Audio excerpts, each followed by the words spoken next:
Welcome to the next session of CNS. In this session, we are going to discuss the individual diseases related to each level of the anatomical axis. As I mentioned at the start of the CNS presentation, that we will be using the anatomical axis approach to learn about all the disorders related to the CNS. Hence, these disorders may have varied pathology, may have varied etiology, but we are going to club them together because they involve the same part of the anatomical axis of the CNS. So, let us start with the highest order, the cortex, the subcortex and the internal capsule involvement. Usually it is a conglomerate, which is the cerebrovascular accident, which we will be doing in detail. Multiple sclerosis, which is the main prototype of CNS demyelinating diseases. Epilepsy, which is classified more and more as a ion related channelopathy and imbalance of the ion system. Lastly, but not the least, the CNS related infection. So, let us start with the CVS. The cerebrovascular accidents are not just important theoretically but also practically, which we are all familiar with. I am sure in our regular classes and regular clinics we have discussed the first two, thromboembolic stroke and hemorrhagic stroke, but the rest of the CVS always suffer a complete neglect, which I do not see any reason for. It is time we get familiar with rest of the CVS, which I have become familiar unfortunately after passing MBBS only. So, I want to make sure that you all get understanding of these topics before you complete the undergraduate days.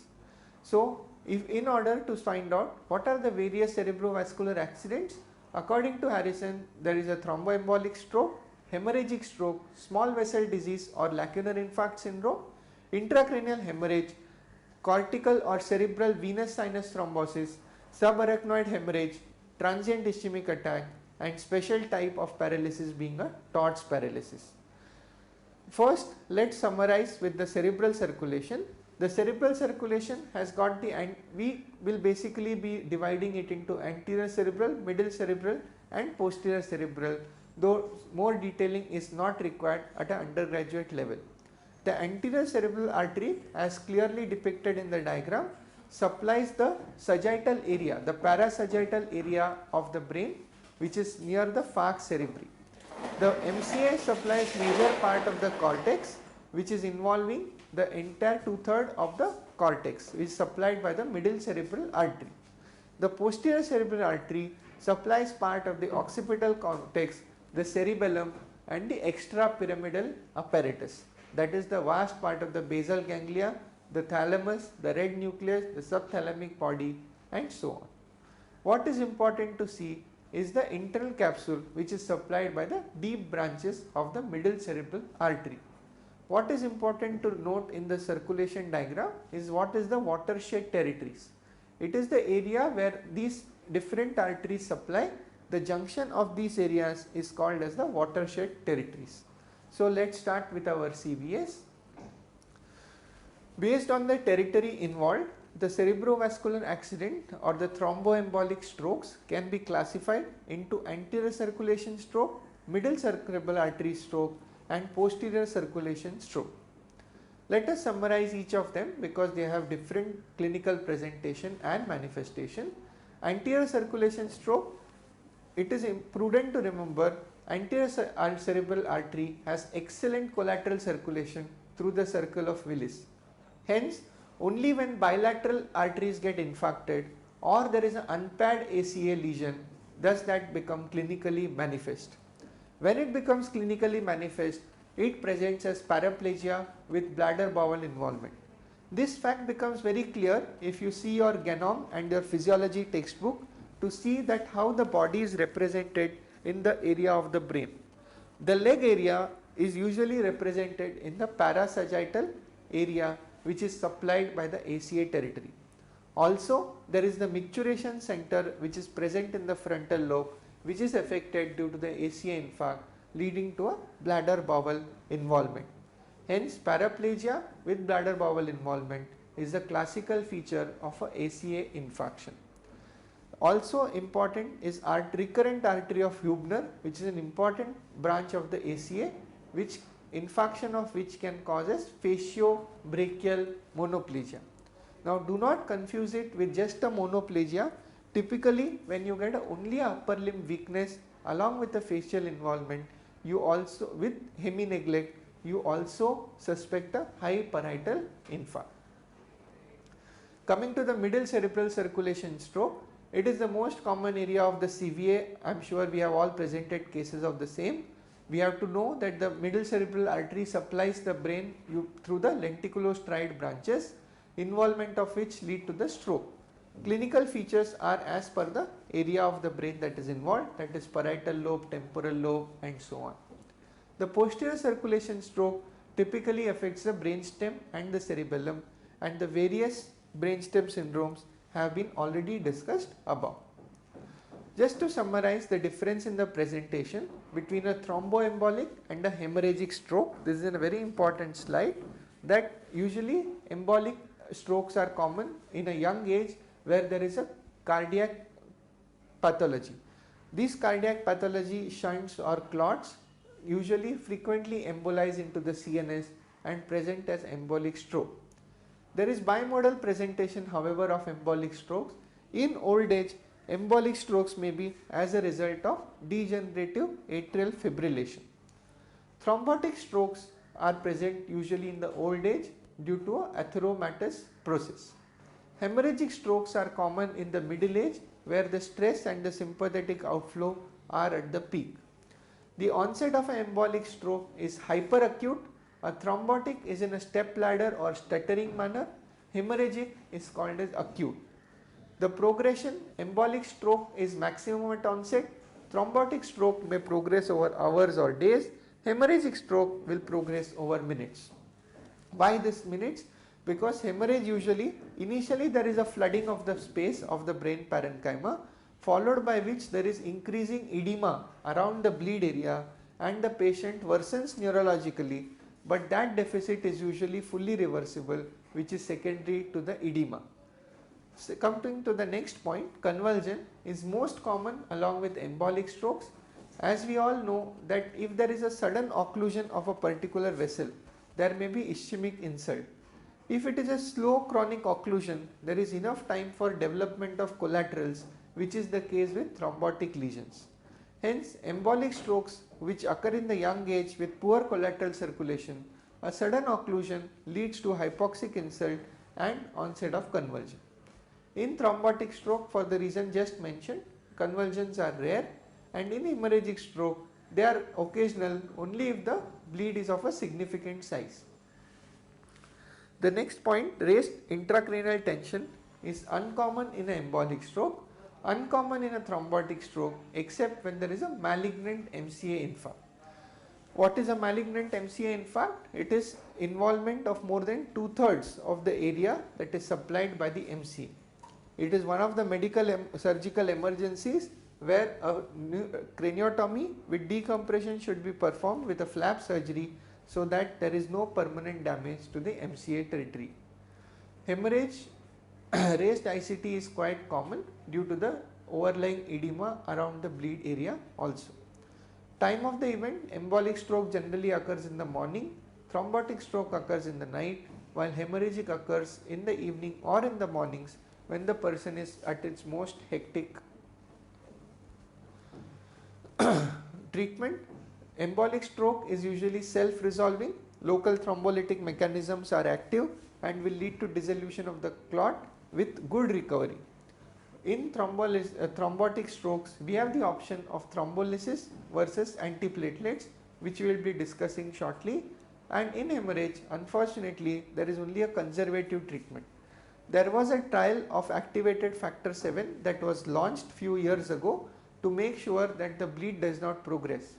But unfortunately, in a country like India, where a person of heart attack also comes to us one day later, I am sure that stroke goes unnoticed for a longer amount of time because of the low life-threatening situation that it has. Even though that a person has a bleed, usually the patient says that he has got a headache and he takes a crocin and goes to sleep on his own. Before the next day, the relative brings him to the doctor for some random complaint. Hence, the use of NO7 is really not proven useful neither in Western countries nor in India to stop the bleed or to control the bleed.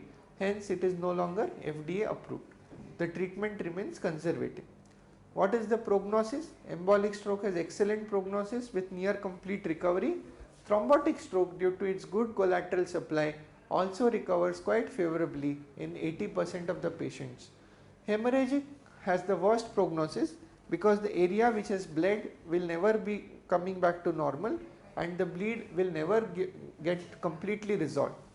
Moreover, because of the organization and fibrosis of the bleed area, it can lead to formation of a scar which may be the cause of scar epilepsy in the future. Hence, prognosis wise, embolic is excellent, thrombotic is moderate and hemorrhage is poor. In this important topic we need to visit is the topic of thrombolysis in stroke.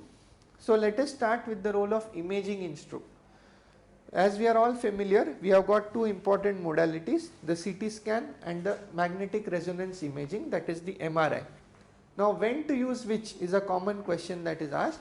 I think it has become very simplified now. Those were the days when MRI was really very rare to get, but with the growing availability of MRI, the option is becoming more and more clearer. The pros, and just to list the pros and cons of CT and MRI. CT scan basically is a fast modality, takes hardly few seconds, while MRI takes few minutes to hours. CT scan requires minimal patient cooperation, while MRI requires maximum patient cooperation and almost a still patient to get a good image. CT on the other hand enhances the bony structures well, but is a poor indicator for soft tissue. MRI on the other hand has got a very good visual acuity of the visualization of the soft tissue, especially at the base of the skull, where bony landmarks always interfere with reporting of a CT scan. Moreover, in terms of a bleed, CT scan is as sensitive as MRI to pick up a bleed, while it takes more than 6 hours for an infarct to be picked up on the CT scan before it is picked up on the MRI. Hence, for an infarction, for a thromboembolic stroke, CT scan is an investigation which is best done late. Otherwise, you will get a false negative test and you will continue not treating the patient for stroke. Thirdly, it was the cost constraint. CT scan is 1/3 or 1/4 the cost of the MRI. But as I said, with more availability and more centers, I am sure MRI is more the test of the future. As hemorrhagic has the worst prognosis because the area which has bled will never be coming back to normal. It also has the no risk of irradiation, hence pregnant women and children alike can undergo the same. The main thing is that there is a contraindication when the person has got an implanted aneurysm clip or a magnetic pacemaker, which also I am sure people are working on. Hence, in stroke, I would say that always if the patient reports to you in the thrombolytic period, the first investigation should be a CT scan because it is fast and easily available.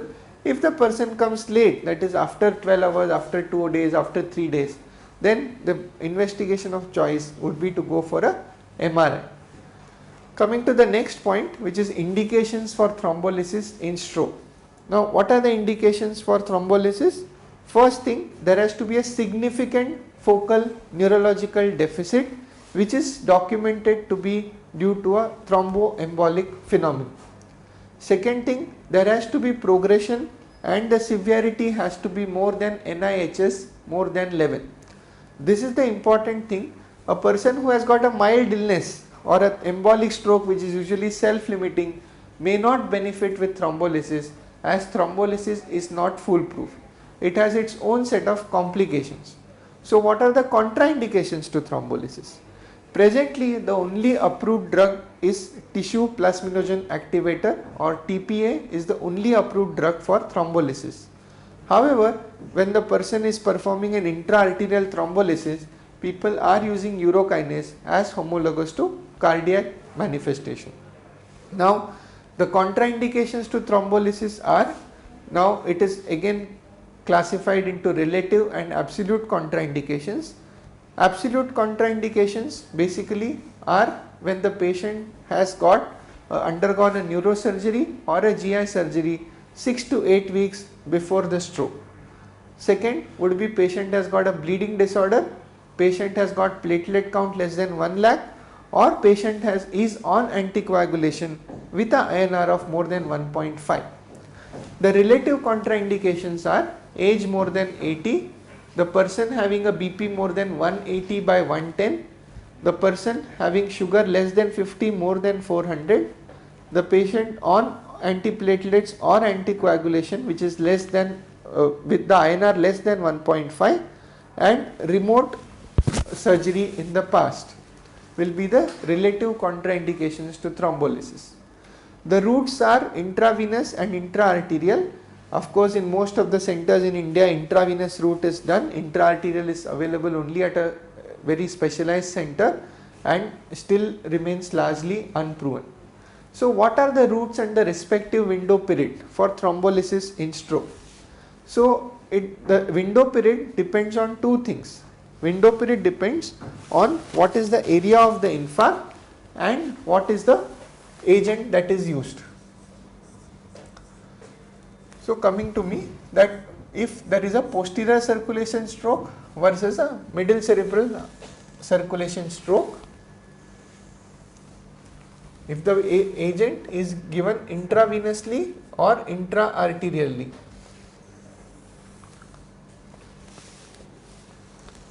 Typically for a MCA infarct, for IV use it is 90 minutes the window period. For a posterior circulation stroke it is taken as 3 hours. For intraarterial thrombolysis, usually up 3 to 6 hours is the window period for intravenous route, while 6 to 12 hours for the intraarterial route in case of a posterior circulation stroke. What are the complications to thrombolysis? Of course, thrombolysis has a risk of intracranial bleed.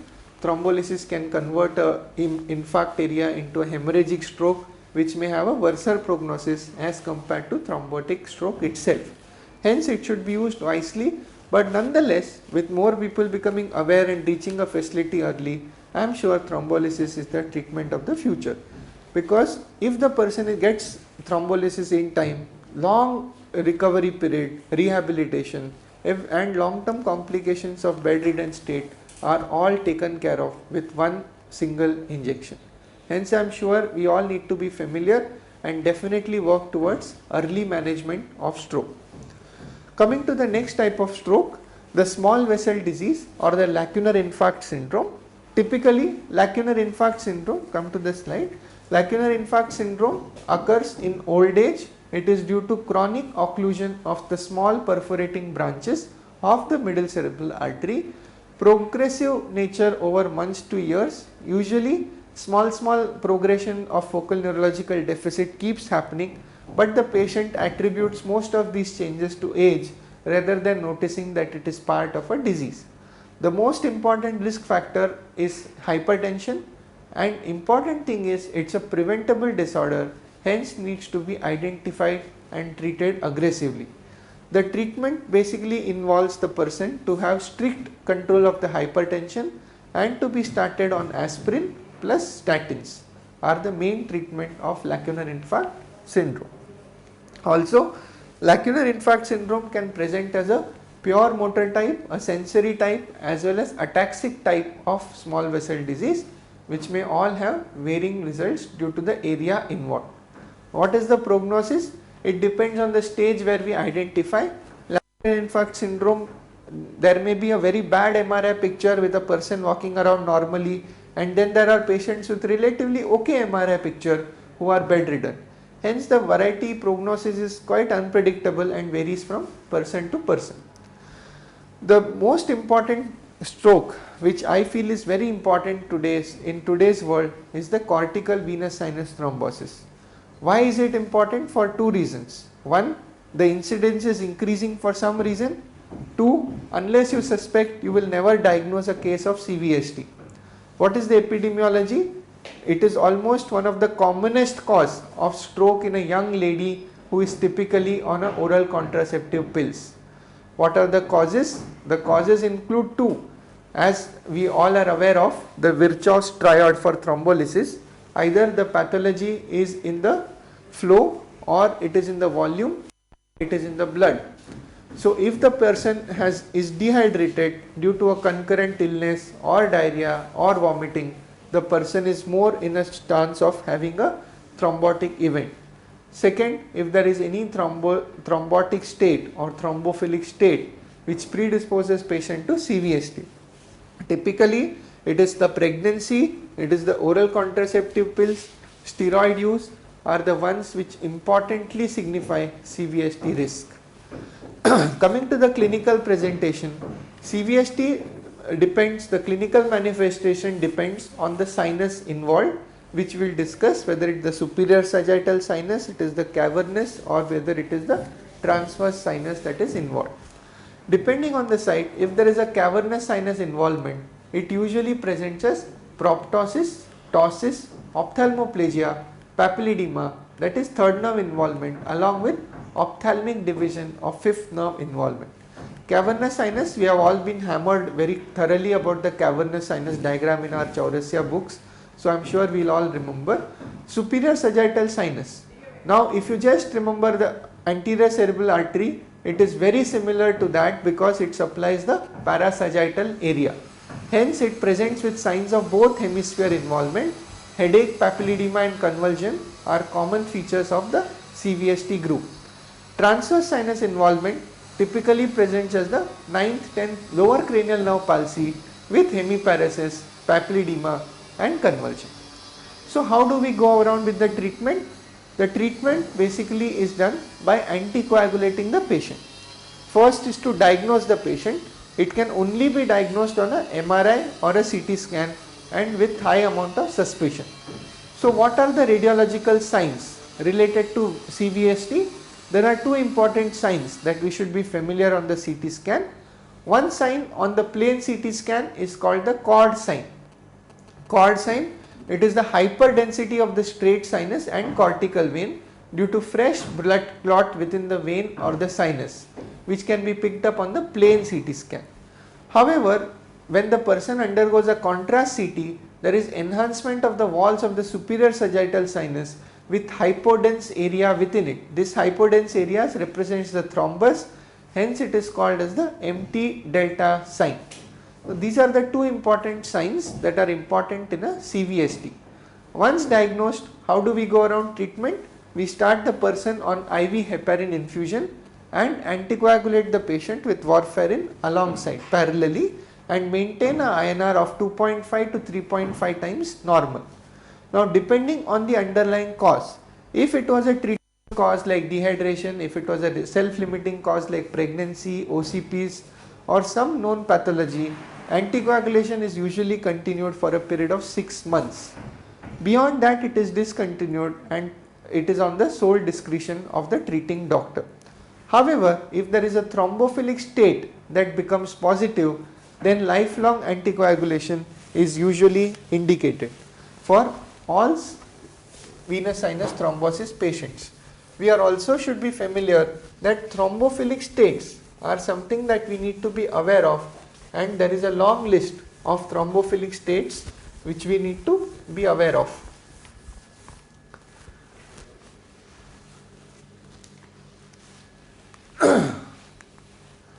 The next type of CVA is the intracerebral bleed.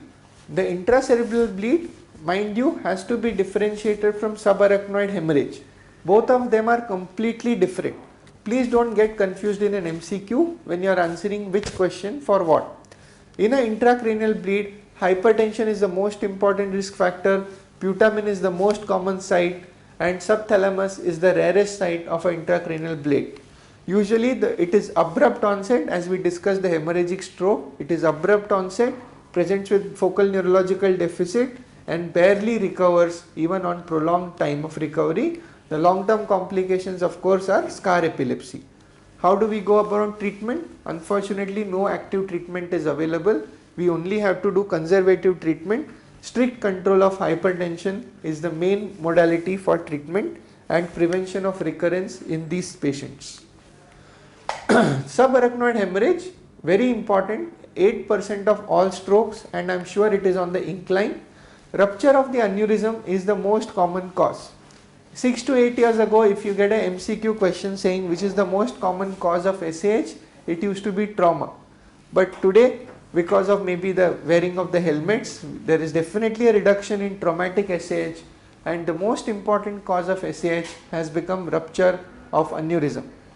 The aneurysm commonly is present in the posterior communicating territory, is the most common site of the aneurysm, and it has to be looked for. What are the clinical features of SAH? I am sure we are all being trained to talk that it presents as the worst ever headache of life. Worst ever headache of my life is the classical symptom related to SAH. The person develops headache, other signs of raised intracranial tension like blurred vision, vomiting and papilledema, and if untreated may go on to become developing convulsion and become comatose. Hence, diagnosis of SAH is very critical to make when the person comes in the stage of a headache itself. How do we diagnose? Very easy to diagnose is to do a CT scan. A plain CT scan will clearly tell us that there is a SAH. There are two modalities or two parts to the diagnosis. One is to diagnose SAH itself, and the second is to look for the cause of the SAH. Now, in the emergency situation, just doing a plain scan to document SAH is sufficient. Previously, before the advent of CT scan, people used to rely on CSF examination, xanthochromia and so on. Nowadays, nobody looks at that, nobody even does a CSF for SAH. A CT scan is clearly diagnostic for subarachnoid hemorrhage. Once the patient is diagnosed to have SAH, the patient has to be started on treatment as soon as possible. So, what are the principles of treatment of SAH? The principles of treatment of SAH are basically based on H. One is hydration of the patient, controlling the hypertension of the patient, hyperventilating the patient so that there is reduction in the intracranial hypertension. Hence, the patient is electively sedated, paralyzed and ventilated, or rather hyperventilated. He is well hydrated to maintain adequate blood pressure, and blood pressure is also maintained above 110 mm of mercury systolic. Also, a selective calcium channel blocker, nimodipine, is started to make sure that there is no cerebral vasospasm due to the irritability of the blood. So, this is the main modality of treatment of the SAH. Once the acute phase wears off, which commonly takes a period of 7 to 14 days, search for a cause of SAH is undertaken. That can be done usually. The most important modality nowadays is people go with a MRI of the circle of Willis and of the branches to document aneurysms. But most gold standard for diagnosis of aneurysm and the treatment also is cerebral DSA or conventional digital subtraction angiography. When you do a conventional cerebral angiography, you do it like a coronary angiography, inject the dye and you take X-rays. Then you are able to document that whether there is an aneurysm present or not. It offers the chance to do the treatment also, the therapy also, if it is diagnosed during the conventional angiography. So, what are the treatment options along with the conservative option? What are the treatment options for the aneurysm? There are two main options. One is to undergo a craniotomy and do a AV clipping. AV clipping.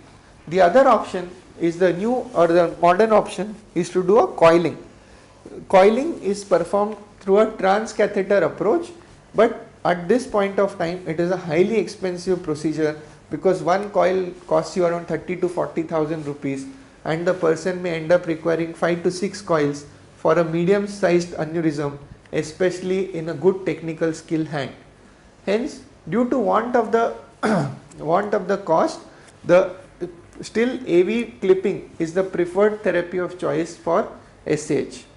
However, it is the long complication which is the most dreaded part of the treatment of the SAH. Like no doctor wants their patient to recover completely from the acute attack, and in trying to prevent a recurrence goes back into a particular attack. That is exactly what happens with SAH, that the patient who has recovered from vasospasm again undergoes angiography, may again get vasospasm due to the dye. People prefer to do MRI first and give it a good long time before the patient becomes fit for conventional angiography. Second, when you perform a craniotomy and a AV clipping, for the first 7 days, again there is a high risk of cerebral vasospasm, which is prevented by electively ventilating the patient for 48 to 72 hours post surgery and supplementing nimodipine to prevent vasospasm. In spite of best results, still 20 to 30% develop focal neurological deficit due to cerebral vasospasm. Now, because of these complications only, AV clipping has come into vogue. It is a safe procedure, a transcatheter procedure, and in good technical skill may eventually become the daycare procedure and procedure of choice for treating all aneurysm related disorders. So, about the prognosis is good generally, only that the course is unpredictable. Whenever you get a vasospasm, the time of recovery and the focal neurological deficit is unpredictable. The miscellaneous causes of stroke will confirm here is that the Moya-Moya disease, we want to do reversible posterior leukoencephalopathy, Binswanger's and CADASIL. Starting with Moya-Moya disease, it is an occlusive disease involving the large intracranial arteries, especially the distal internal carotid artery. Clearly mentioned, it is not inflammatory or aseptic in nature, hence it is clearly a vascular pathology. Why is it called Moya-Moya disease? Because the lenticular striate arteries develop a rich collateral circulation around the occlusive lesion, which gives the impression of a puff of smoke on conventional radiography. The disease occurs mainly in Asian children. I am sure that it is still common in the subcontinent. Because of the occurrence of intracranial hemorrhage, anticoagulation in such patients is risky. Hence the patient usually is continued on antiplatelets, and even if anticoagulation is done, INR is maintained in the range of 1.5 to 2. Reversible posterior leukoencephalopathy occurs in secondary to a head trauma, migraine or a sympathomimetic drug use, eclampsia or in the postpartum period. Etiology is unclear but involves widespread cerebral vasoconstriction. Patient complains of headache and has developed fluctuating neurological symptoms, especially visual symptoms.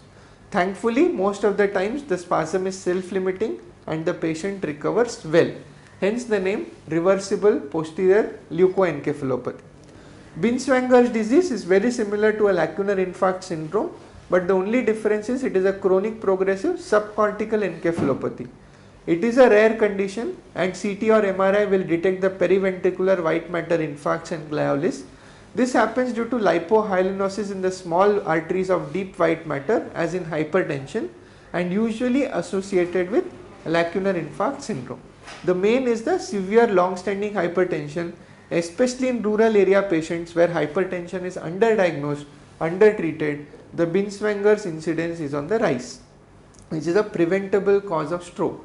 Lastly, you have got the CADASIL or cerebral autosomal dominant arteriopathy.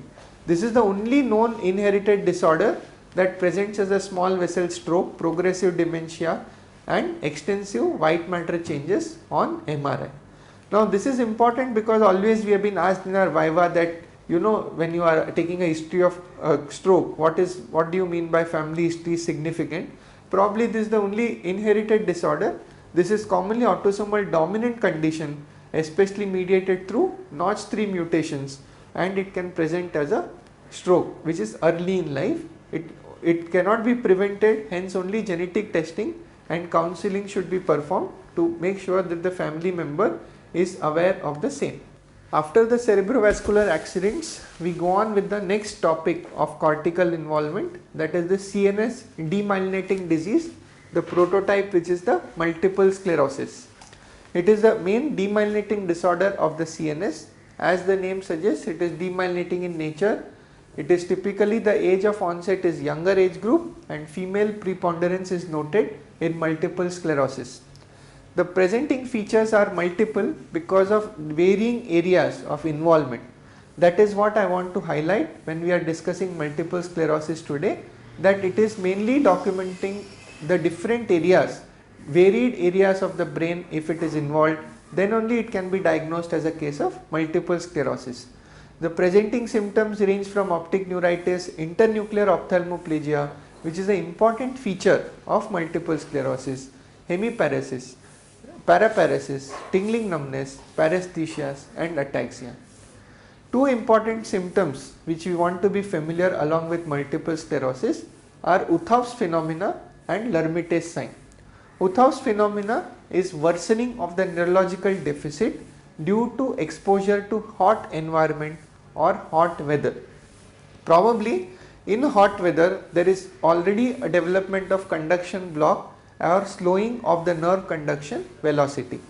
In a person who has already got demyelination, where the pathology is slow conduction of the nerve, it becomes aggravated due to the heat and the person gets a transient neurological deficit worsening.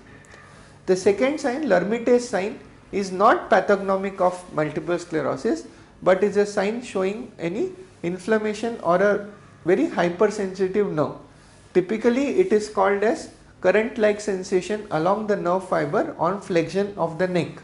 It can be present in radiculopathy also, in prolapsed intervertebral disc also, and it can be present in multiple sclerosis also. Hence, what is important is the diagnostic criteria of multiple sclerosis. In multiple sclerosis, initially before the pre-MRI era, it was a difficult time where multiple sclerosis was diagnosed only on the third or the fourth attack. So now with the advent of MRI, it has become very easy to diagnose and document multiple sclerosis even on the first attack. Hence it is very vital that we suspect multiple sclerosis even when the person comes with the first attack. A typical attack of a young person coming with involvement of either the pyramidal system or the medial lemniscus or the spinothalamic tract or the spinocerebellar tract usually gives away the diagnosis. So which are the tracts that are involved? So one, we have got the pyramidal tract involvement, then we have got the spinothalamic involvement, then we have got the dorsal column involvement, then we have got the spinocerebellar involvement, and we have got the medial lemniscus.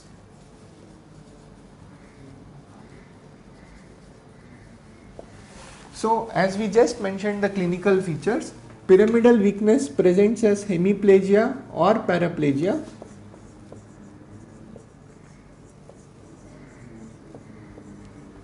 Spinothalamic comes with tingling numbness, paresthesias.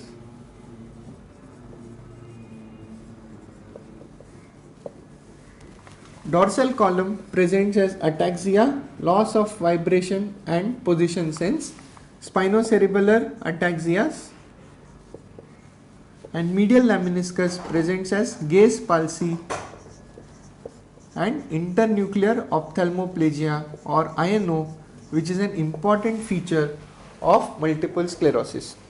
So what are the important diagnostic criteria for multiple sclerosis?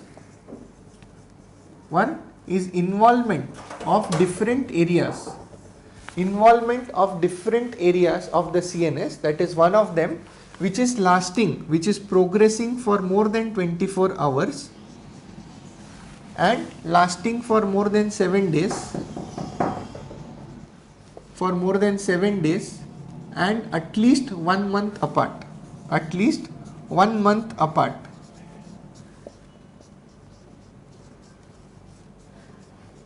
That is the first criteria.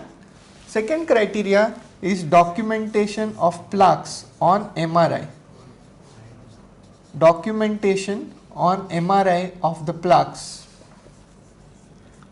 Now what we have to be familiar is that is the typical placement of the plaques. One is the size. More than 3 to 5 mm is important. The periventricular position is important. Periventricular position of the plaques is very important to document the presence of a multiple sclerosis. The third important major criteria is to document demyelination by visual evoked potential. So based on these important criteria, we can diagnose multiple sclerosis. Next is the laboratory criteria. So in the CSF you are going to document oligoclonal band cell, and the albuminocytologic dissociation. What is albuminocytologic dissociation? Where there is increase in the protein content of the CSF with no increase in the cell. This is a typical feature of demyelination, which again you will be noting along with Guillain-Barré syndrome also. So remember this very important feature in the CSF, albuminocytologic dissociation. So these are the important things that you want to need to document that the patient has multiple sclerosis.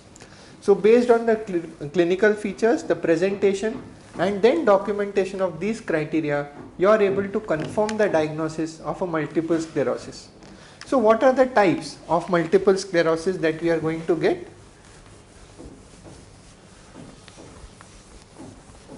The multiple sclerosis are typically 4 types in nature.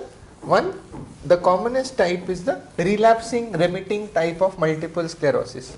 Relapsing remitting, as the name suggests, of multiple sclerosis, the patient develops focal neurological deficit, relapsing remitting multiple sclerosis, which is the commonest type in 80% of the patients. The patient gets a focal neurological deficit which plateaus over 2 weeks and then starts improving over a matter of 4 to 6 weeks. It is a self-limiting disorder. Second, what you can get is a secondary progressive multiple sclerosis. So usually there is a relapsing remitting is when the person is getting an attack coming back to baseline. Secondary progression is where initially the patient is RRMS, then some deficit remains, then with each attack there is a gradual increase in the focal neurological deficit. So slow progression usually typically occurs more than 10 to 15 years of RRMS eventually becomes a secondary progressive MS. Third type, you can get a primary progressive multiple sclerosis, which is the rarest but the most severe form. Only in 5% of the patients, where the first attack itself does not recover and there is only progression and the patient becomes bedridden or completely dependent within 5 years of onset of disease.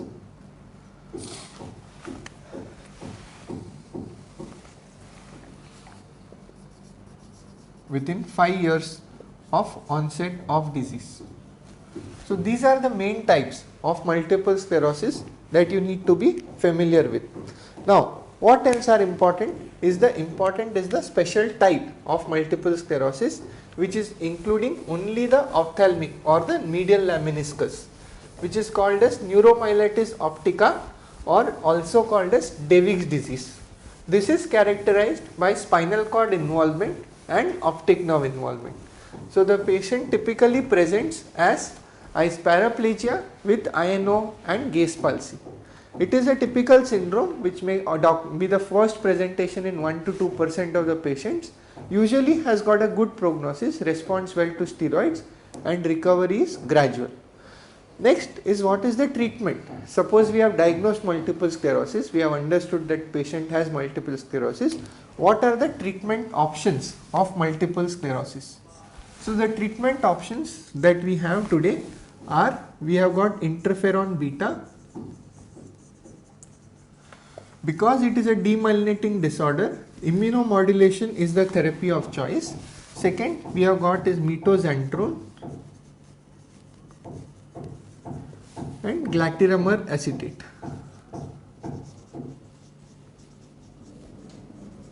So we have to only know what are the pros and cons of each. Interferon alpha is the first drug that was approved for the treatment of multiple sclerosis. However, because of the cost and the potential side effects, long-term continuation is not possible and hence it has not shown very high grade of success.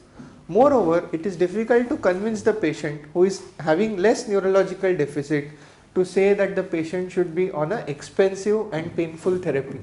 Hence, interferon beta has taken a back seat, but with the development of pegylated interferon, definitely there is a revival of use of interferon in multiple sclerosis, and definitely it is effective in inducing remission and reducing the or increasing the time between the two attacks of multiple sclerosis. Second drug actually is the glatiramer acetate, which came, that is a oral form of drug, hence preferred by many. It has to be given again immunomodulator to prevent remission. Now efficacy wise it is same as interferon beta, but much more expensive to the patient, but due to the oral use and due to the low side effect, glatiramer acetate has become the drug of choice in most of the community practice, while the newer drug is mitoxantrone and high dose corticosteroid immunosuppression, especially for resistant cases of multiple sclerosis or primary progressive multiple sclerosis, where there is no real pathology which can be clearly defined. These are the options that we have for the treatment of multiple sclerosis. So what is the prognosis of multiple sclerosis?